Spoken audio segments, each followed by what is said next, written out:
नमस्ते। मैं संदीप कुलकर्णी आप सभी लोगों का इस स्मॉल वीडियो सेक्शन में स्वागत करता हूं। आज हम बात करने जा रहे हैं selection criteria of high pressure moulding line. आप सभी जानते हैं कि कुछ दिनों से अल्फा लाइन या साइमल्टेनियस जोल्स मशीन्स की पॉपुलैरिटी थोड़ी कम होने लगी है। बिल्कुल कारण उसका क्लियर है कि डिपेंडेंसी ऑफ मैन पावर है। जो अवेलेबिलिटी में ऑफ स्किल मैन पावर नहीं हो रही है। जो लेबर्स है वो स्पेसिफिक स्पेसिफिक डेज में एब्सेंस रहते हैं, वो गांव चले जाते हैं because of migration, labour is there. और उन सारी चीज़ों के वजह से कहीं ना कहीं आपकी प्रोडक्टिविटी हैम्पर करती है। कहीं ना कहीं आप प्रोडक्टिविटी में आपको जो एक्सपेक्टेड प्रोडक्टिविटी वो नहीं मिलती है। और इसीलिए ये बात जानना बहुत जरूरी है कि अगर हम अल्फा लाइन या साइमल्टेनियस जोड़स्किस के ऊपर प्रोडक्टिविटी कर रहे हैं तो कहीं ना कहीं साल के 2 या 3 महीने हमें काफी ज्यादा प्रोडक्टिविटी हमारे हैम्पर हो जाती है। तो इसीलिए लोग आजकल हाई प्रेशर लाइन की तरफ बढ़ रहे हैं, जहां पर जो ह्यूमन एलिमेंट है वो कुछ हद तक, काफी हद तक वहां पे हमें छुटकारा मिलता है, वहां पे हमें रिलैक्सेशन मिलता है। और उसके वजह से लोग हाई प्रेशर की तरफ जा रहे हैं। एक और कारण यह है कि उसके वजह से ऑटोमेशन होता है, आपकी प्रोडक्टिविटी दुगनी और तिगनी हो जाती है। आपके क्वालिटी इश्यूज कम हो जाते हैं। मोल हार्डनेस बेहतर होने की वजह से कास्टिंग का साउंडनेस, कास्टिंग का वजन, इन सारी चीजों में आपको बेटर एक एडवांटेज मिल जाता है। और इसीलिए लोग हाई प्रेशर की तरफ बढ़ रहे हैं।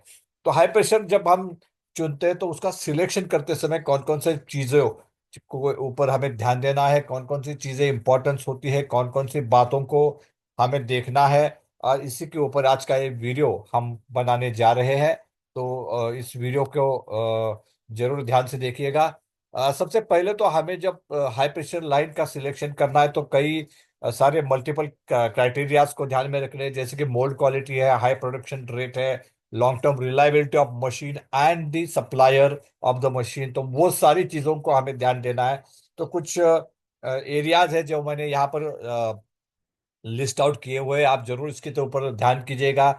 मैं कोई दावा नहीं कर रहा हूँ कि ये जो एरियाज है यही इंपॉर्टेंट है। इसके सिवा और कुछ एरियाज हो सकते हैं, कस्टमाइज एरियाज हो सकते हैं, स्पेसिफिक एरियाज हो सकते हैं, पार्ट स्पेसिफिक एरियाज हो सकते हैं, रीजन स्पेसिफिक एरियाज हो सकते हैं। तो उनको भी ध्यान दीजिएगा। लेकिन मोटा मोटी ये जो कुछ मैंने यहाँ पर कुछ गाइडलाइंस दी है, अगर इतना भी आप देखते हैं तो शायद आप गलत मशीन खरीदेंगे नहीं, या गलत आपका डिसीजन नहीं होगा।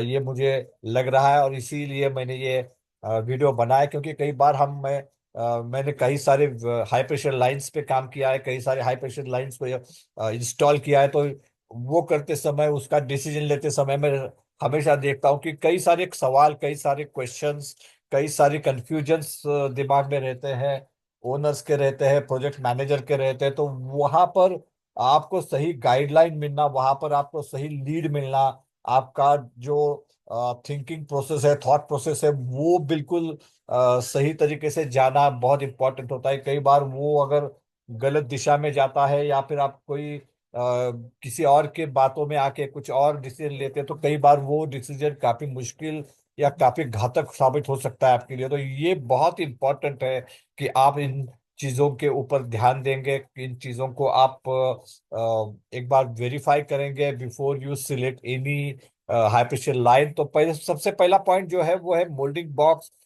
साइज, यानी फ्लास्क का साइज हमें चुनना है।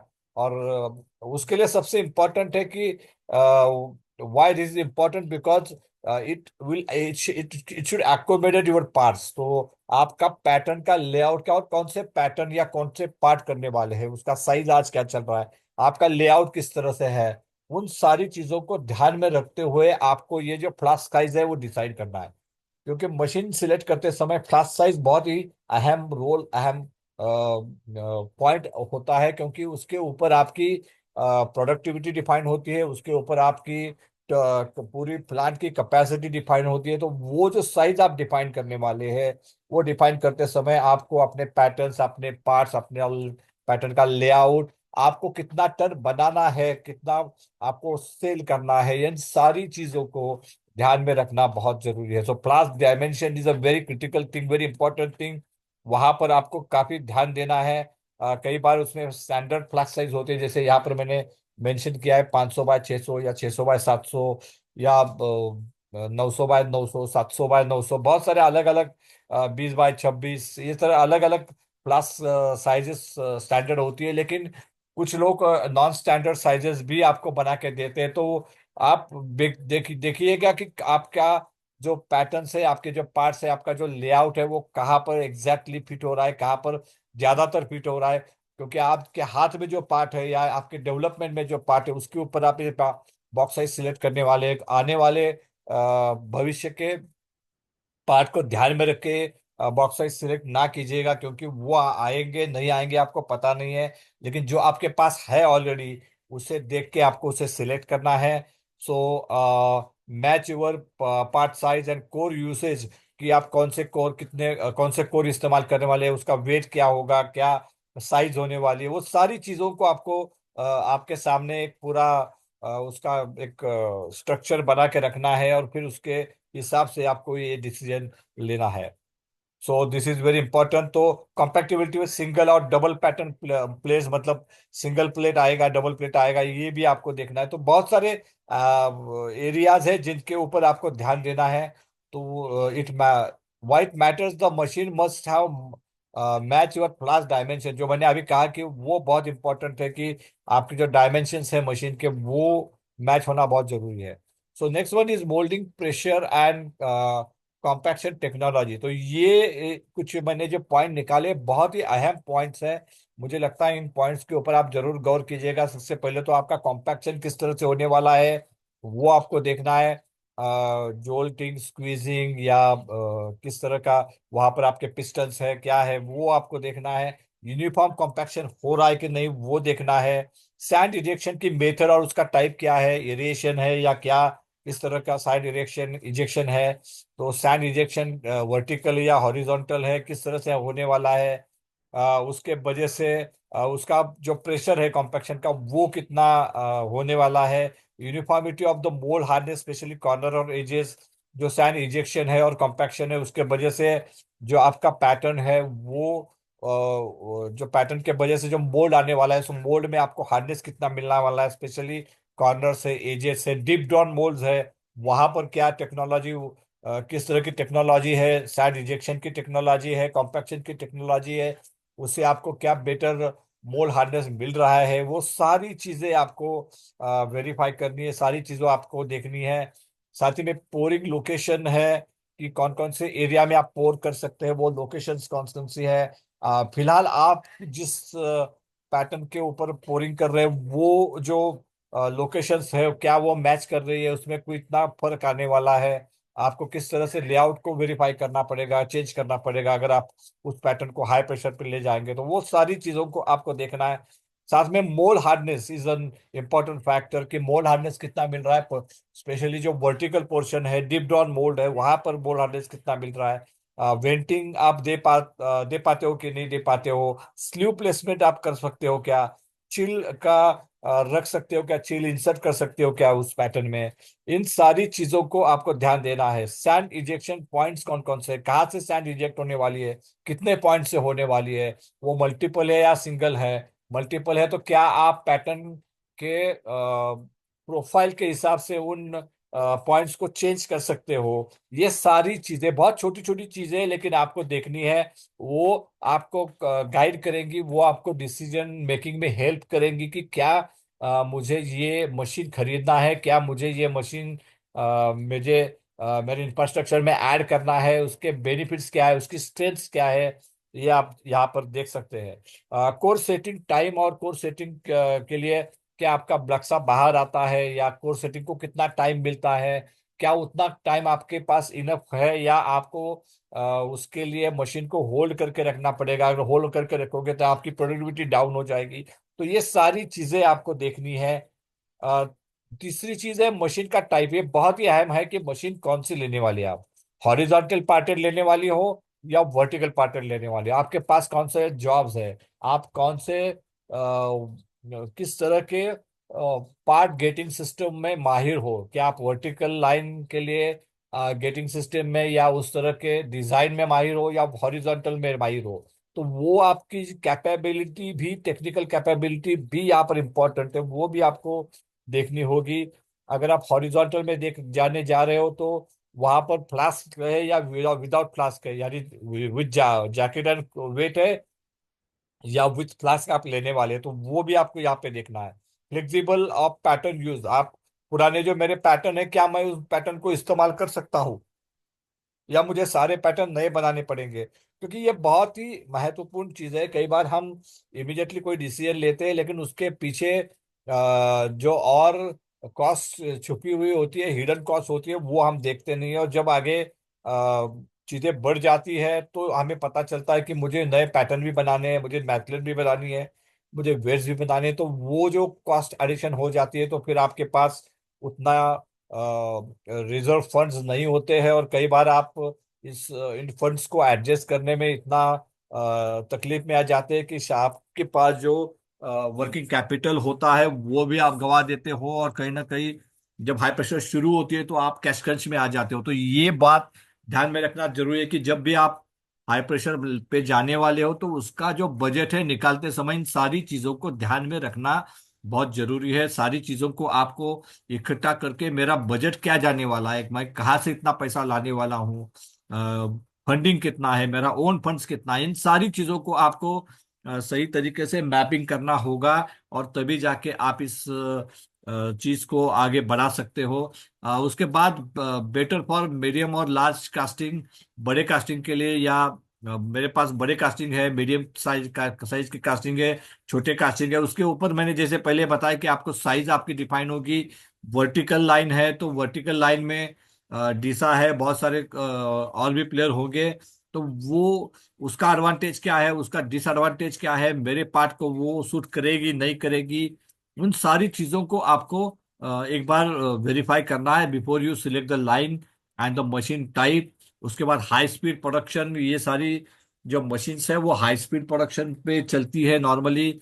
आपका जो मोल्ड रेट होता है वो बहुत ज्यादा होता है, वो स्पेशली वर्टिकल में ये मोल्ड रेट बहुत ही गजब का होता है। तो क्या आप उतने मोल्ड रेट को मैच करने के लिए आपके पास बाकी इंफ्रास्ट्रक्चर है, मेल्टिंग का है, फिटलिंग का है, कोर का है, तो क्या आप उसको कोप अप कर सकते हो, वो भी देखना भी बहुत जरूरी है। कई बार हम मोल्डिंग मशीन तो लगा लेते हैं, मोल्ड बनते हैं, लेकिन हमारे पास पोस्ट पोरिंग ऑपरेशंस के लिए या इवन मेल्टिंग के लिए भी उतनी कैपेसिटी कई बार नहीं होती है, पोरिंग की कैपेसिटी उतनी नहीं होती है, और वहां पर जाके हम अटक जाते हैं। फिर आपका जो मशीन है वो फुल फ्लेज इस्तेमाल नहीं होता है। तो वो सारी चीजों को देखने के बाद आप सिलेक्ट कीजिए कि मुझे किस स्पीड की मशीन चाहिए।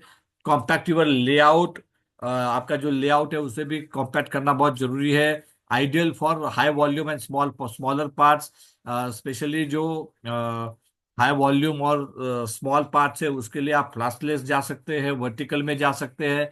वहां पर आपका जो नंबर ऑफ मोल्ड्स है वो भी ज्यादा आएंगे।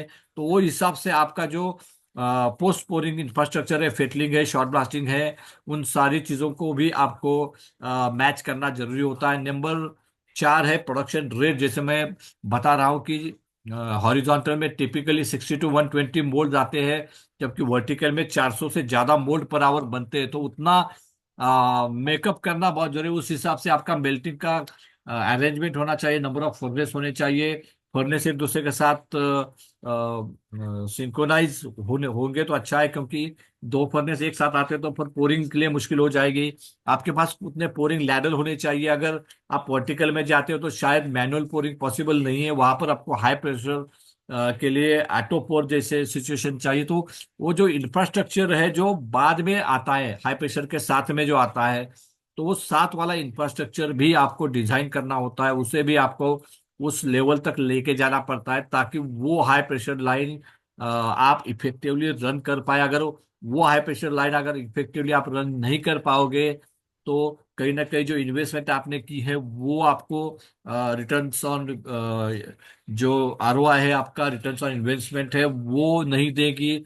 वो जितने एक्सपेक्टेड आपको है वो उतनी नहीं मिलेगी, और कहीं नहीं उसका सीधा इफेक्ट आपके कैश फ्लो पे आएगा, आपके पूरे प्रोजेक्ट रिपोर्ट पे आएगा, प्रोजेक्ट एस्टिमेशन पे आएगा, और कहीं ना कहीं आप फेल हो जाओगे। तो इसीलिए जब भी आप मोल्डिंग मशीन सिलेक्ट करते हो तो साथ में जो बाकी का इंफ्रास्ट्रक्चर है उसको भी उतनी अहमियत देनी होगी, उतना ही महत्व देना होगा, उसके ऊपर भी उतना काम करना पड़ेगा, उसके ऊपर भी उतना खर्चा आपको करना पड़ेगा ताकि आप उसे मैच कर पाओगे। इनफैक्ट आई विल से कि आपका जो मोल्डिंग है वो हमेशा आगे रहना चाहिए, बिल्कुल सही है, इसमें कोई डाउट नहीं है। Mould should weight not the metal, ये मैं हमेशा कहता हूँ। लेकिन जो बाकी इंफ्रास्ट्रक्चर है जैसे कि शॉर्ट ब्लास्टिंग है, फिटलिंग है, वो कहीं ना कहीं आपको 2 गुना ज्यादा रखना पड़ेगा, कम से कम 25-30% एडिशनल कैपेसिटीज आपको रखनी होगी ताकि आप जाके उस स्पीड को मैच कर पाते हो। नहीं तो फिर कहीं ना कहीं जाके आप आगे जाके अटकने के चांसेस बढ़ जाते हैं। Next one, core setting time and pattern change over time. ये बहुत इंपॉर्टेंट है कि आप अल्फा से जब हाई प्रेशर पे जाते हो तो पैटर्न चेंज टाइम आपका कम हो जाता है, आप नंबर ऑफ पैटर्न चेंज कर सकते हो। ये सबसे बड़ा एडवांटेज आपको मिलता है, तो वो एडवांटेज आपको लेना है। साथ ही में core setting time is important. आपको कितने कोर्स है, कैसे कोर है, उसके हिसाब से आपको वो मशीन सिलेक्ट करना है जिसमें आप अपना जो कोर सेटिंग टाइम है वो मिनिमाइज कर पाए, उसका डायरेक्ट इफेक्ट आपके प्रोडक्टिविटी के ऊपर ना हो। इसकी जिम्मेदारी, उसकी केयर आपको लेनी है जब भी आप मशीन का सिलेक्शन करते हो। तो ऑटोमेशन एंड इंटीग्रेशन कैपेबिलिटी, जैसे मैं बोल रहा हूँ कि आपका जो इंटीग्रेशन होना चाहिए, प्रोडक्टिविटी, लेबर सेविंग, कंसिस्टेंसी, ये सारी चीजें यहाँ पर बहुत इंपॉर्टेंट है। आपकी प्रोडक्टिविटी बढ़ेगी, लेबर की सेविंग होगी, और सबसे बड़ी चीज है कि आपके कास्टिंग क्वालिटी में कंसिस्टेंसी रहेगी, डायमेंशन में कंसिस्टेंसी रहेगी, वेट में कंसिस्टेंसी रहेगी।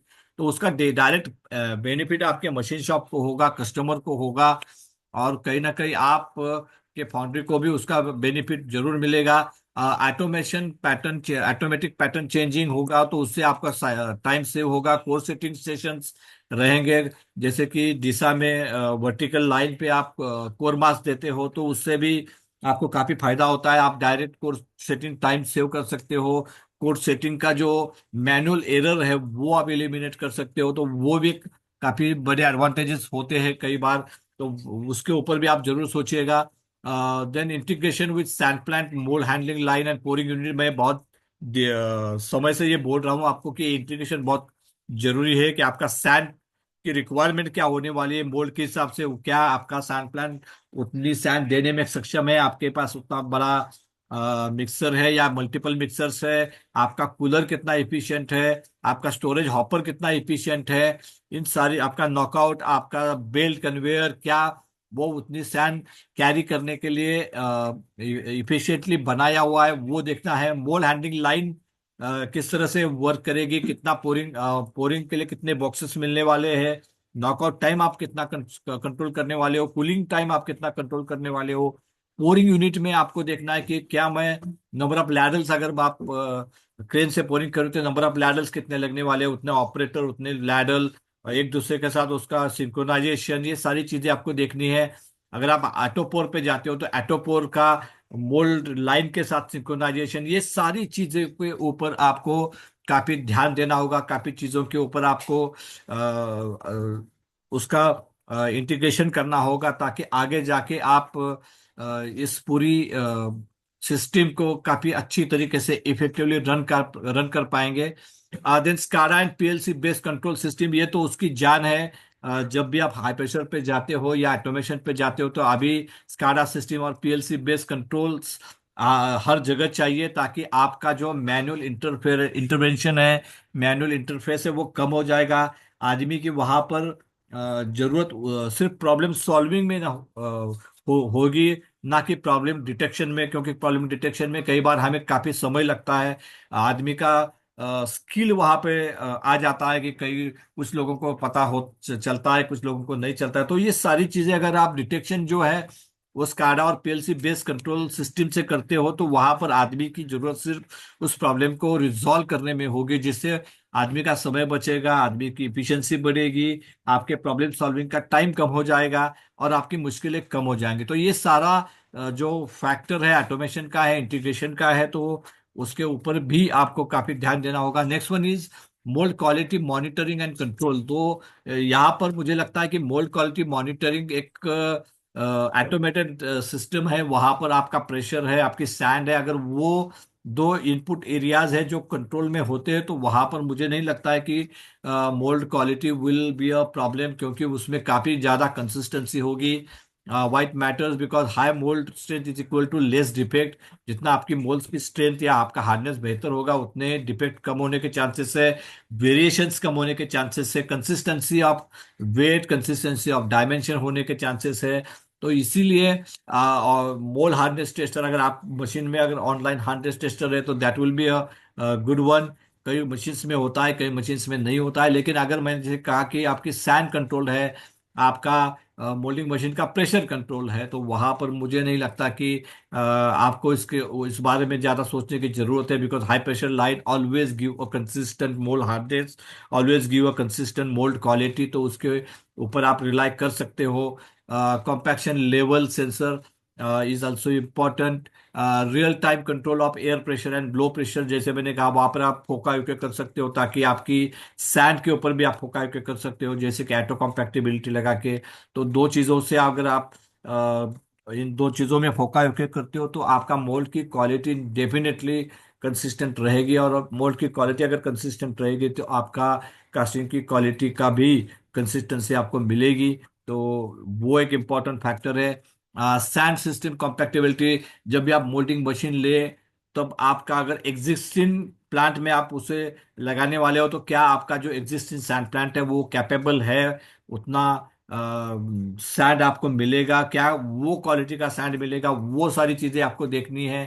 Because mould quality is directly related to sand quality, sand control के ऊपर उसका डायरेक्ट रिलेशन है। So compatibility with your existing sand plant उसकी हो रही कि नहीं, वो आपको वेरीफाई करना है।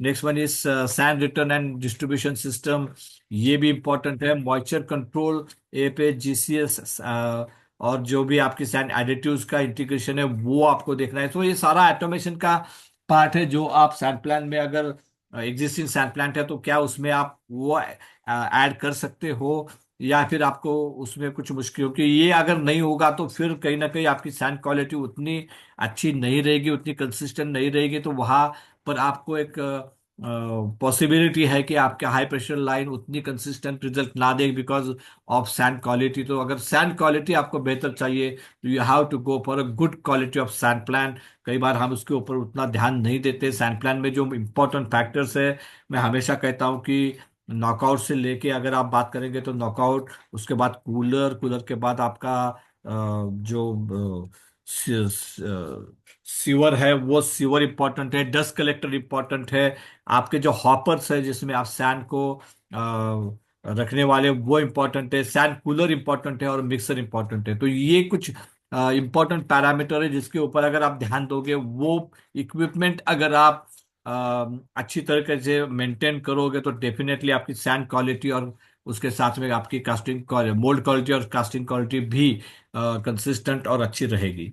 Maintenance and durability, maintenance is important factor of high pressure line. जब भी आप हाई प्रेशर के ऊपर जाते हो तो maintenance plays an important role.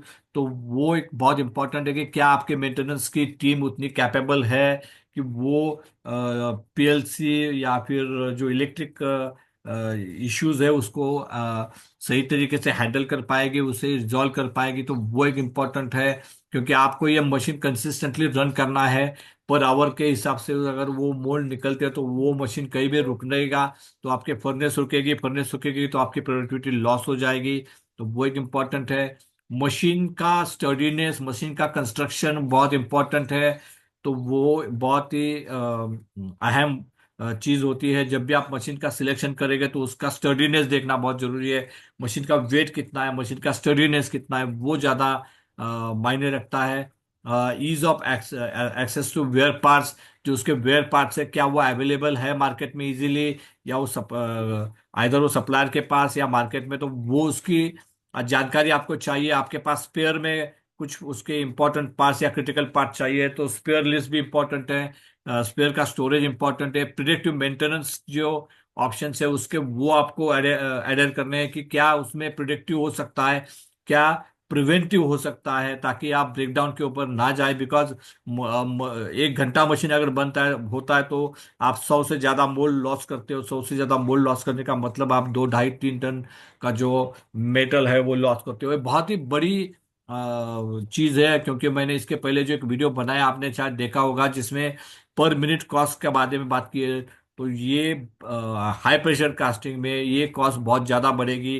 तो वो आप बंद करना बहुत ही मुश्किल होगा, बंद रखना कोई भी चीज़ ये बहुत ही आपके लिए नुकसानदेह होगा। तो यहाँ पर predictive maintenance, preventive maintenance, ease of access to wear parts, ये सारी चीज़ें, स्पेयर पार्ट्स का अवेलेबिलिटी, आपकी मेंटेनेंस टीम की कॉम्पिटेंसी, सारी चीज़ें इंपॉर्टेंट है। साथ ही में local service support is important, क्योंकि अगर कुछ मशीन को हो जाता है तो आप इमीडिएटली लोकल सर्विस लेके, उसका सपोर्ट लेके, मशीन सप्लायर का local service support is very important. वो नहीं है तो आपके फिर टाइम वेस्ट होगा, आपका टाइम लॉस हो जाएगा। तो वो फैक्टर भी आपको ध्यान देना है कि लोकल सर्विस सपोर्ट क्या अवेलेबल है आपके पास, आपके मैन्युफैक्चरर के पास। Control system and industry 4.0 readiness, जैसे कि मैं हमेशा कहता हूं कि ट्रेसेबिलिटी के लिए, ट्रबल शूटिंग के लिए, ऑप्टिमाइजेशन के लिए जो ड्राइंग्स है, जो भी उनका जो इलेक्ट्रिक ड्राइंग्स हो या मैकेनिकल ड्राइंग हो, मशीन का पूरा स्ट्रक्चर हो आपके पास होना चाहिए, ताकि आप उसके ऊपर काम कर सकते हो, आपका मेंटेनेंस का टीम उसके ऊपर काम कर सकते हो। ट्रबल शूटिंग के लिए के समय पर यह बहुत ही इंपॉर्टेंट हो जाता है।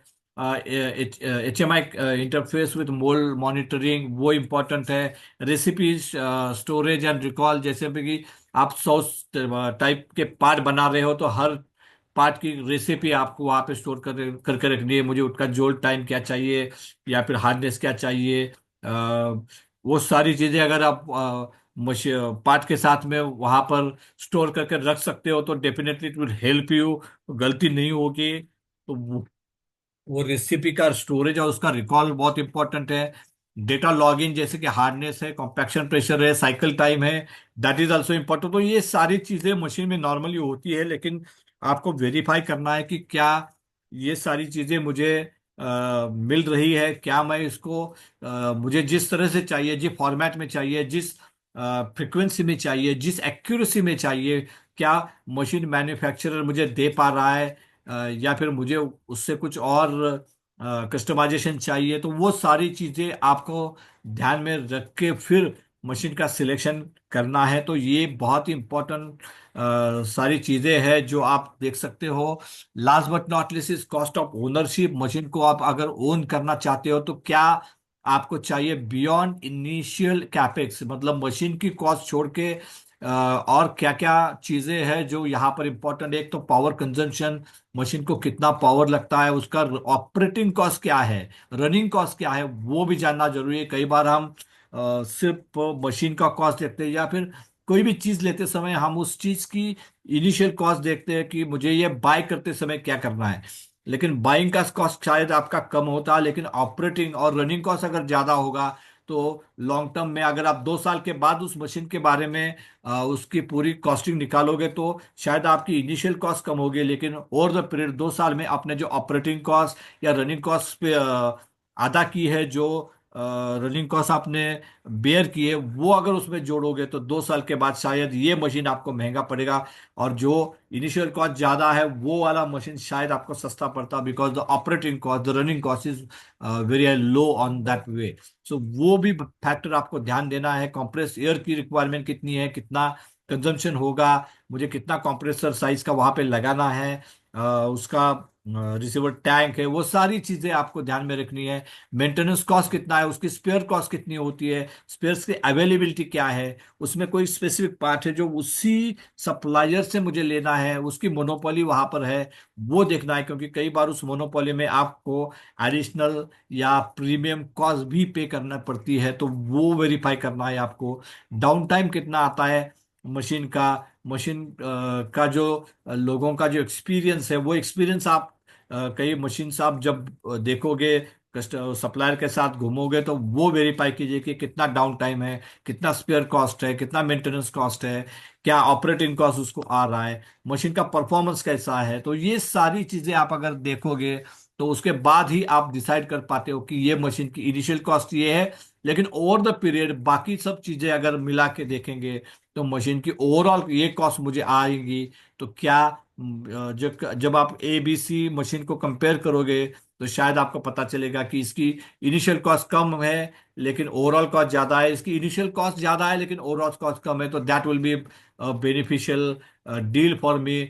उसका परफॉर्मेंस कैसा है, उसका लाइफ क्या मिलता है, उससे आपको वेट में कितना एडवांटेज मिलता है, मोल्ड हार्डनेस कितना बेहतर, कितना कंसिस्टेंट आता है, डायमेंशन में कितनी कंसिस्टेंसी है, शिफ्टिंग जो है मिसमैच है वो आप कितना कंफर्म करते हैं और एक्चुअल में कितना आता है। तो ये सारी चीजें आपको ध्यान में रखनी है, सारी चीजें आपको वेरीफाई करनी है, क्योंकि मैंने कई हाई प्रेशर प्रोजेक्ट्स में काम किया है तो मुझे थोड़ा बहुत उसके बारे में, मैं ये नहीं कह रहा हूँ कि मुझे सब जानकारी है, लेकिन थोड़ा बहुत जो नॉलेज मैंने गेन किया है तो उसके आधार पर मैंने ये वीडियो बनाया है। डेफिनेटली इसमें कुछ चीज़ें मिस हो चुकी होगी, कुछ चीज़ें और भी ऐड कर सकते हैं, तो ऐसी कुछ चीज़ें होगी तो डेफिनेटली जब भी मुझे पता चलेगा, जब भी कुछ साल के बाद मैं और एक्सपीरियंस हो जाऊंगा तो वो चीज़ें ऐड करके एक और वीडियो भी इसके ऊपर मैं जरूर बनाऊंगा। लेकिन जितनी चीज़ें आज मुझे जानकारी है तो उन चीज़ों को इकट्ठा करके यहाँ पर मैंने एक वीडियो बनाया, ताकि जब भी आप नए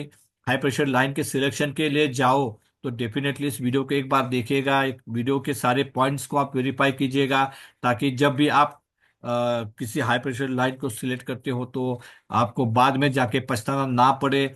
आपको ऐसा ना लगे कि शायद मैंने वो लाइन ली होती या फिर ये मैंने गलत डिसीजन लिया है। तो वो गलतफहमी हो या फिर वो जो सिचुएशन है उसे अवॉइड करने के लिए मुझे लगा कि ये वीडियो बनाना जरूरी था, तो मैंने वीडियो बनाया है। आई एम वेरी हैप्पी कि इंडिया में, भारत में, स्पेशली महाराष्ट्र में, कोल्हापुर में काफ़ी सारे हाई प्रेशर लाइंस आ रही है।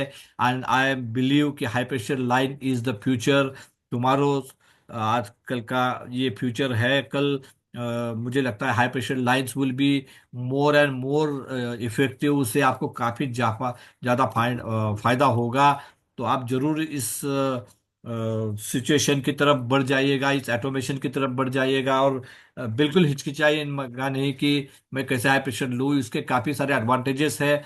आप इसमें लो प्रोडक्टिविटी वाली लाइन भी ले सकते हो, लो इन्वेस्टमेंट वाली लाइन भी ले सकते हो, which will also give a good benefits. तो वहाँ पर क्या निगेटिव पॉइंट्स है विथ कंपेयर टू ज़्यादा प्रोडक्टिविटी, वो ये सारी चीज़ें अगर आप इस वीडियो को देखेंगे, इस वीडियो के सारे पॉइंट्स को इकट्ठा करोगे तो आपको पता चलेगा कि आप कहाँ पर हो और मुझे क्या करना चाहिए। तो definitely it will guide you a better way.